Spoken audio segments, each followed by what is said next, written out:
On poursuit nos rencontres en littérature. Ce matin, on rencontre un auteur originaire de la région, mais avant d'être auteur, c'est un thanatologue qui va nous présenter sa trilogie qui s'intitule Avis de décès. Bienvenue à l'émission. Ça va bien, monsieur? Monsieur, je vous ai pas présenté. Daniel, non. Ça va bien ce matin? Ça va très bien, François. Écoutez, avant de tomber dans la littérature, on va parler de votre parcours de thanatologue. C'est un métier qu'on est moins familier, avec lequel on est moins familier. On appelle ça plus vulgairement un croque-mort ou anciennement... Ouais, quoique c'est pas très vulgaire comme annotation. Non. Ça dépend sur quel ton on veut le dire. Annotation populaire, disons. Absolument, alors. ouais. Donc, un croque-mort, qu'est-ce qui vous a dirigé vers ce métier-là? Moi, j'étais complètement ailleurs. J'ai étudié en géographie à l'Université Laval dans les années 90. Et à un moment donné, je faisais de l'impro à Laval. Et un de mes collègues avait une entreprise de distribution de matériel funéraire avec son père. Et un soir de pratique, il m'amène là par hasard. Je rentre dans la boutique et là, je vois tout le matériel à froid, sans émotion, les fluides, les instruments, les tables, les cordes, les watts, les cires. Et là, il s'allume carrément, on va dire un interrupteur, pour ne pas dire une switch dans ma tête. Et je tombe en amour avec le métier, je commence à m'informer. Et l'année suivante, j'entre au Collège de Rosemont pour entamer mon DEC en thanatologie. OK. Et là, vous pratiquez ce métier depuis plus de 20 ans au moment où on se parle? Oui, là, je me suis retiré un petit peu, mais pendant 23-24 ans, là, j'ai pratiqué cette merveilleuse profession.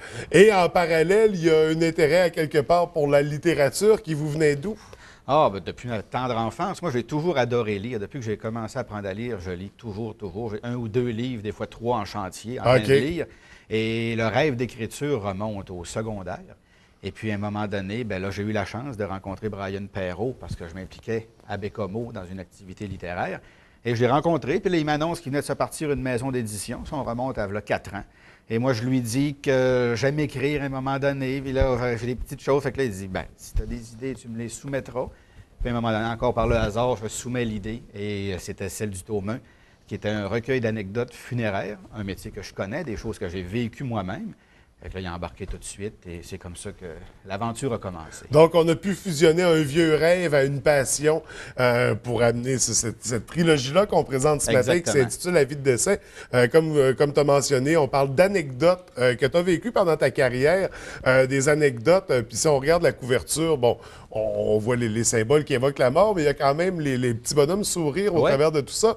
C'est des anecdotes qui sont sympathiques, qui sont drôles, qui sont cocasses. Ben oui, en général, c'est ce que j'ai voulu amener, c'est faire une visite guidée au lecteur à travers les coulisses du salon funéraire par l'entremise d'anecdotes qui vont dans toutes les directions. Et bien que le sujet soit extrêmement sérieux, et je le traite avec respect, parce que j'ai un respect inébranlable envers ma profession, envers mes clients, leurs familles, il y a moyen, des fois, de faire une petite tournure humoristique parce qu'il y a des anecdotes qui sont complètement loufoques, que ce soit des mangeurs de cendres, qu'on voit un porteur faire un geste plutôt déplacé au cimetière devant la famille. Il y a des choses qu'on peut aborder avec le sourire, et même d'autres qui sont beaucoup plus sérieuses et dramatiques, que si on réussit à le saupoudrer avec un petit peu d'humour et souvent d'autodérision, parce que c'est moi qui les vivais, bien, ça passe mieux. Fait que même le sujet le plus solide, le plus froid, je crois qu'il peut bien s'enfiler au niveau du lecteur par un petit peu d'humour. Okay. Puis malgré tout, ça inspire, ça amène à la réflexion, là, à comprendre un peu le milieu, comprendre ce qui se passe derrière tout ça, puis avoir le point de vue, votre point de vue à vous, qui voyez tous ces gens-là qui se réunissent pour célébrer donc la perte d'un être cher. Absolument, absolument. Et j'ose dire que ça amène encore plus de crédibilité parce que je suis professionnel dans le domaine. Donc, les histoires, c'est pas de la documentation que je suis allé chercher d'un bord puis de l'autre. Je l'ai vécu, c'est mon langage technique, c'est mon métier. Donc, je le ramène, je le donne au lecteur d'une façon extrêmement crédible, vu que c'est moi qui le fais. Fait que ma référence de moi-même en tant que tel est inébranlable là-dessus. Et là, au niveau des anecdotes, j'ai du mal à pas demander un exemple pour nous situer, un exemple d'anecdote qu'on peut retrouver dans ces recueils. Bien, il y a exemple, comment est-ce qu'on sort un cadavre de 750 livres d'un 3e étage. Ça a pris l'apport des pompiers qui ont carrément abattu le mur extérieur avec une grue pour le sortir, parce que 750 livres, c'est toute une masse. Et il ne faut pas que les gens se blessent. Il n'y a pas de civière adaptée pour ça. Il a fallu que les thanatologues, avec les pompiers, construisent une plateforme en plywood, en venir, renforcée des 2x4 pour le déposer jusqu'au trottoir.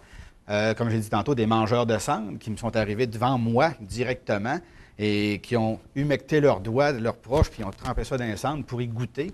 C'est saisissant, un petit matin normal de semaine, quand tu vois ça. C'est ça dans une entrevue. Est-ce que c'est répandu comme comportement? Non, c'est pas répandu. C'était la première fois que je voyais ça. Et dans le tome 2, on a une histoire qui m'a été racontée par le père d'un de mes collègues, où le neveu vient chercher les cendres de son oncle, qui est décédé. Puis mettons que la filiation familiale n'était pas intense. Et puis, c'était une journée d'hiver, pluie verglaçante, et il y avait une légère pente pour sortir de la cour du salon funéraire. Alors, on recule dans les années 70, début 80. Et là, le neveu met les cendres sur le siège arrière, puis arrive pour sortir de la cour avec son Malibu 72, traction arrière. Et là, ça patine, il ne réussit pas du tout. Fait que là, il sort de l'auto, ramasse l'urne, avec sa tuque du Kentucky, sa froc des expos, puis la petite craque de faune en arrière. Il dévisse ça, puis il se fait 2 tracts de cendres en avant de l'auto, parce que, chose qu'on ignore peut-être, les cendres, ça aide à coller les pneus. Mais là, de là, prendre le mononcle. Bref, c'était son choix.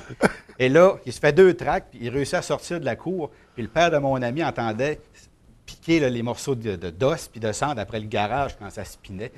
Et la morale de l'histoire, aussi cocasse soit-elle, c'est que il ne faut jamais hésiter à demander l'aide de nos chefs disparus.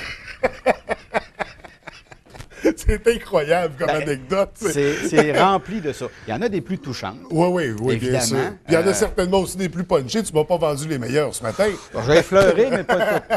Et si on va dans le tome 3, là, j'ai voulu conclure la trilogie, mais en allant sur une autre dimension, et c'est le cas de le dire, pour ne pas ramener des histoires encore anecdotiques, de faits réels, qui, là, pourraient devenir redondants, parce que si on voulait, on pourrait faire 28 tomes là-dessus. Okay. Ça, c'est pas dur. Mais pour casser le beat un peu et être un peu plus original, j'ai recueilli au cours de ma carrière, puis auprès de certains collègues, toutes sortes d'histoires paranormales. Parce que le nombre de personnes qui viennent voir un thanatologue, des fois, pour dire « Vous savez, monsieur, mon grand-père m'est apparu la nuit qu'il est mort.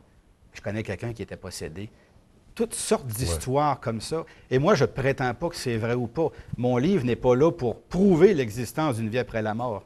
Non. L'objectif, c'est simplement qu'on tamise les lumières, on se fait un petit bouillon de poule, on s'assoit sur nos jambes, puis on se fait peur, avec des vraies histoires qu'on m'a racontées et que je vous ramène telles quelles. Donc, on l'aborde d'une toute autre façon, mais également très intéressante. Avis d'essai 3, Les âmes errantes. Donc, il vient conclure la trilogie parce qu'on parlait, il y en a assez pour faire une trentaine de livres. Là, on s'arrête à 3. Oui. OK. Oui, pour ne pas demander, comme je disais, de devenir redondant et qu'il y ait des histoires qui se ressemblent un petit peu. Quoique, même si je suis allé dans toutes les directions, je crois avoir fait le tour là-dessus. Après ça, entre nous autres, dans le salon du livre ou ailleurs, on peut se les raconter, les autres. Donc, pour la trilogie, pour les anecdotes, on a fait le tour, mais on n'a pas fait le tour pour le sujet, parce qu'on parle également d'un livre pour enfants, un livre à colorier. Oui, ça, c'est un vieux projet que j'avais du temps que j'étais plus actif et quand je suis sorti de l'école. J'ai fait un livre à colorier qui ramène les étapes du rituel funéraire. Non pas du deuil, mais vraiment du rituel. La mort, l'exposition, la cérémonie, le cimetière, pour que les enfants puissent un peu mieux comprendre.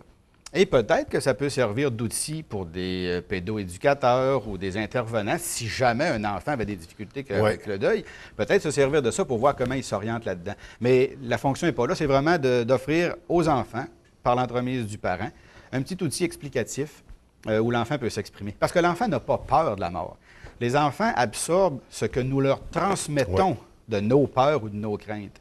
Et il ne faut pas avoir peur d'amener un enfant au salon funéraire. Évidemment, il ne faut pas y prendre la main et dire qu'il touche pépé, tu sais, s'il ne veut pas. Mais. Ça ferait une bonne anecdote pour la trilogie. Oui, tome 4 peut-être. Exactement. Mais sans les brusquer, il ne faut pas non plus les empêcher de venir voir. Parce que la mort est déjà mystérieuse pour nous, les adultes, qui en connaissons déjà un petit bout là-dessus. Mais on n'est pas capable de l'expliquer, même si on remplit les blancs. Notre cerveau, avec l'expérience de la vie, remplit les blancs de ce qu'on ne peut pas comprendre. Mais l'enfant, lui, est innocent dans le bon sens face à tout ça. Et tout ce qu'il veut, c'est apprendre et comprendre. Et moi, je ne cesse de le répéter, comme plusieurs collègues, la meilleure chose à faire, c'est d'exposer la dépouille, la personne, pour que déjà les adultes puissent intégrer le deuil et le faire plus rapidement, et surtout les enfants. Parce que j'ai déjà eu à expliquer, à la demande de la mère, à 2 jeunes enfants, un garçon et une fille, comment est-ce que leur grand-papa, qui mesurait 6 pieds, qui allait à la chasse à la pêche, pouvait rentrer dans une boîte de bois de 8 pouces. Il y a des façons de le faire, mais même si on compris l'explication, ils n'ont pas plus vu leur grand-papa. Et toute leur vie, cette image-là va leur manquer. Ouais. Et ça, c'est pas Daniel No qui prétend ça. Ce sont les études en psychologie, les spécialistes et l'expérience de nombreuses années. Voir la dépouille, même si c'est juste quelques heures, permet de mieux intégrer le deuil. Fait que le livre à colorier vient comme démontrer ces étapes-là. Sensibiliser, puis oui, exactement. Exactement. Bel ouvrage pour les enfants. Puis au travers de tout ça, là, on a présenté la trilogie, le livre pour enfants. C'est pas tout. Il y a d'autres projets à surveiller. La piqûre de l'écriture se poursuit. C'est exactement le terme. Ce qu'il y a de vilain avec l'écriture, c'est que quand on y goûte, on ne veut plus en sortir parce que c'est extrêmement bon, comme, je ne dirais pas thérapie, le mot est grand, mais comme introspection, comme exercice personnel. Et j'adore ça. Et là, maintenant que c'est commencé, j'ai plein d'autres idées pour peut-être basculer dans d'autres choses que le récit. Okay. Et d'ailleurs, le tome 3, j'ai pu y trouver une double signification parce que le croque-mort, qui est narrateur des 2 premiers livres, d'entrée de jeu nous annonce qu'il est sur son lit de mort et que la faucheuse est assise au coin de son lit à l'hôpital sur une chaise en train de feuilleter un vieux Châtelaine 73. D'ailleurs, même dans l'onérique, les hôpitaux ont des vieilles revues. Alors, il attend sa mort et il nous annonce qu'il veut nous raconter une dernière volée d'histoire surnaturelle. Et à 3 reprises dans le récit, dans le livre, pardon, le croque-mort revient comme narrateur et à la fin, il décède en disant qu'il meurt à cette vie littéraire pour renaître à un autre style d'écriture éventuellement. Et peut-être qu'on ira dans le roman. En tout cas, il y a une panoplie d'idées qui Le roman, traînent. Est-ce que ça tournera toujours autour des mêmes sujets, la mort, le salon funéraire? C'est un beau créneau que personne n'écrit dans ça. Il y a tellement d'histoires possibles, surtout quand on a vécu là-dedans. Il suffit de prendre le réel et parfois de le tourner un petit peu et ça devient de la fiction totalement crédible et qui peut des fois nous amener très, très loin. On prend juste brièvement dans le tome 1, j'ai une histoire où j'ai nommé la personne, qui s'intitule « Le retour de Jean-Paul Darvaux ». M. Darvaux qui était disparu en Haute-Saint-Thomas-d'Idyme en 1972 et qu'on a retrouvé en 97-18, je ne me rappelle plus la date, et c'est moi qui ai fait la funéraille.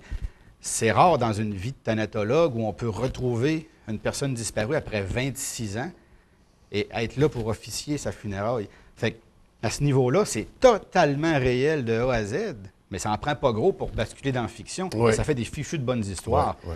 Et comme la mort et la thanatologie est toujours enrobée de mystère et d'un aura très secret, quoiqu'il n'y a pas de cachette, il y a bien des sujets qu'on peut aborder pour amener le lecteur très, très loin. Autant dans l'horreur que dans la psychologie à suspense. Donc, l'aventure littéraire va certainement se poursuivre. On y travaille fort. Mais on la débute avec cette trilogie savoureuse, à vie de dessin, à découvrir dès maintenant. Donc, Monsieur No, c'est... Et ce soir, excuse-moi de oui, te couper, François, exactement. Robert Val, belle conférence à la bibliothèque Georges-Henri Lévesque, où je vais parler de ma trilogie, mais également, les gens intéressés pourront poser des questions sur le domaine funéraire, parce qu'une grande partie de ma conférence va viser à démystifier et présenter le domaine funéraire. Fait que la moindre question, qu'elle soit crunchy ou pas, je réponds à tout. C'est à moi de choisir les mots pour vous répondre. Et je crois que vous êtes excellent dans le cas pour choisir des mots, pour prendre le sujet de la mort, qui est généralement tabou, pour en faire une trilogie aussi savoureuse. C'est que vous avez certainement un don dans ce sens. Merci. Écoutez, Monsieur No, merci de nous avoir accordé cette entrevue. Avec grand plaisir. Et on a bien hâte de découvrir votre prochain roman. Merci beaucoup. Merci. Bonne journée, bonne conférence ce soir. Merci. Bonne journée à toi.